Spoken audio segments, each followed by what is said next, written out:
আমি এসেছি আমার বোনের দোকানে। এই দেখো আমার বোন, এই দেখো আমার বোনের দোকানে চপ খাবে। এত টেস্টি করে চপ, চিকেন পকোড়াতে এত সুন্দর করে যে কী বলবো। কারোর খাবার ইচ্ছা হলে মেসেজ করবে, আমি অ্যাড্রেস দিয়ে দেবো। ঠিক আছে, কী কী ভাজিস বলে দেন।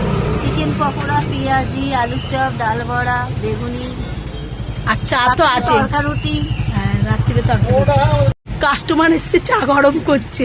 এই যে চা, খেয়ে দেখুন। চা খাবে, যে খাবে মুখে লেগে থাকবে চা। চিকেন পকোড়াটা করে সব শেষ হয়ে গেছে। হ্যাঁ দেখো চিকেন পকোড়ার সাইজগুলো কত করে? 10 টাকা, মাত্র 10 টাকা। 10 টাকা করে চিকেন পকোড়া, খুব সুন্দর বানায়নি, টেস্টি খুব সুন্দর। এই যে এই মেয়েটা এসে আমার মাঝে মাঝে একটু হেল্প করে দেয়, দোকান খুলে দেয়, দোকান সাজিয়ে দেয়। এই করিস ছোট তো? বাচ্চা মেয়েটা অনেক করে দেয় আমার। এই দেখো আমাকে চা দিচ্ছে।